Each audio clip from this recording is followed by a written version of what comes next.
Welcome back to Blueprint Clash of Clans, everybody. This is X4, and in the next few minutes, I'll be talking you through a few clan capital hits, discussing some more and some less apparent issues the game mode is currently facing, and why its trajectory without intervention isn't looking too bright. Alright, let's get into the first attack here, which is executed by Kala, who has recorded all of these attacks for us. Thank you very much.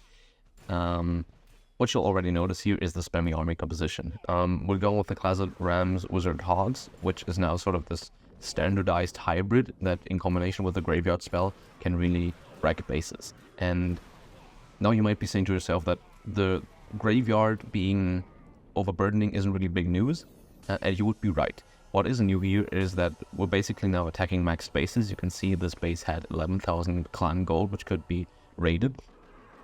And the graveyard will still be two-shotting these bases. And this is something that we previously would have hoped that the defenses sort of catching up in level to the offense would fix this disbalance that the graveyard spell has created. But even then, with these bases now fully maxed out, we're still seeing the same issue. And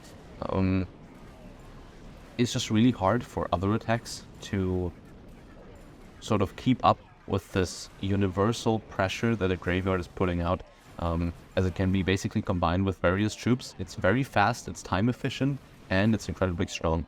And just through this combination of factors, you're really encouraged to use this graveyard for all the right reasons over any other troop.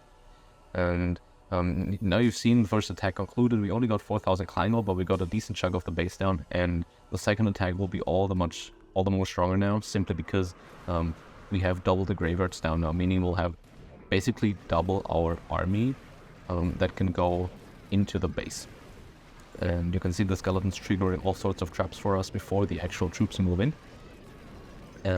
But even then, there's not much to say about the attack itself. It's really just sending in your troops one after the other, trickling them in, so you get a constant stream of skeletons. And the damage dealing troops, so the hogs and the wizards, will do the rest for you.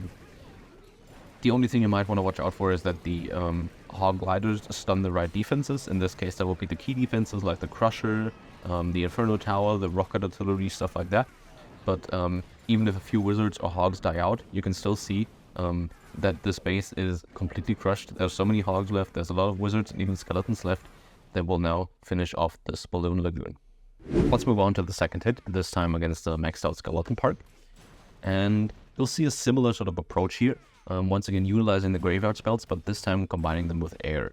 So you would usually see them with ground, because the ground skellies get this additional shield, basically giving the skellies 2 lives.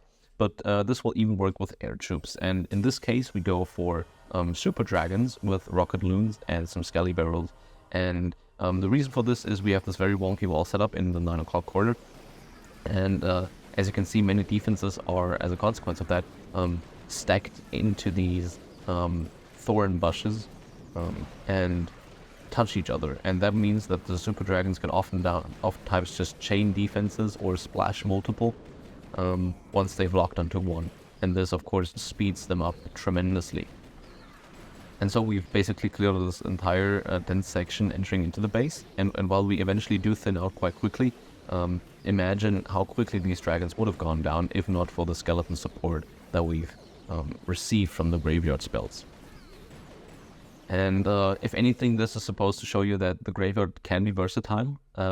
It's something that doesn't require one specific army composition, and one like this, which is so fast, and you can basically send in all your troops right away, also kind of ruins the flow of the game, as many people use this exact army, making hundreds of accounts, deploying their troops, force closing the app, and therefore speeding up the attack, and then going again. So there's a certain brainlessness that attacks come with the graveyard spell, and they basically remove the competitive and the planning element that the Clash of Clans is supposed to have, and does have very much so in the main village.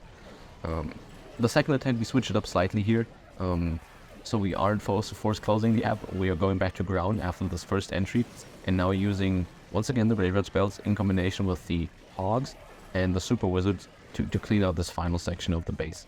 The graveyard spells provide perfect distraction here for the hogs to come in and clean up the final few defenses. And just like that, another max base is taken down in 2 hits without much planning and without much thought in going into deployment. Let's go on to the third and final hit here, this time against the Max Barbarian camp. This is the notoriously difficult district for many people, aside from the Dragon Cliffs, because there are just a ton of defenses, a ton of walls, and these annoying giants that one needs to get through.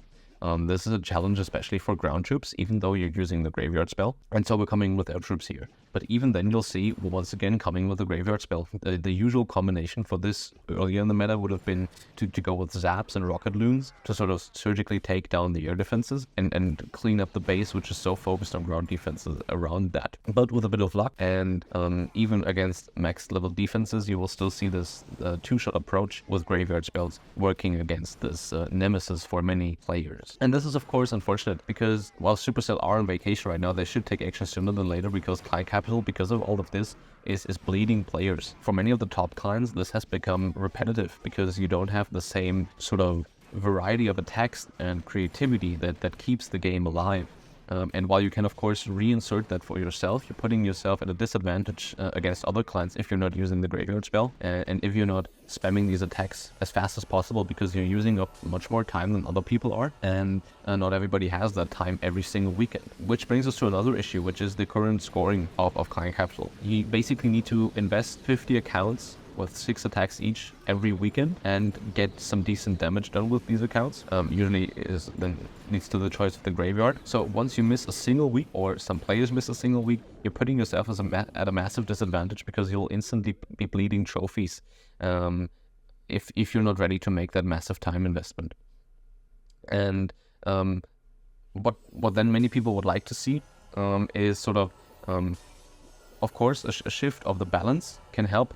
For example, reducing the graveyard spawn rate, or delaying it, or ticking down the number of skeletons they create. But then also sort of reimagining the matchmaking and considering, okay, maybe is there a way to encourage more detailed planning and a system where we don't focus so much on the quantity of 300 attacks and as many raids as you can get done, but a limited number of raids, and then measuring how many attacks it takes to take these bases down, focusing on quality rather than quantity. In any case, these are just some suggestions and the current state of the Client Capital as we perceive it. We will still keep building bases, because we'll still keep supplying you with more content. But these are just some food for thought that we wanted to leave you guys with. So thank you for watching, and see you next time.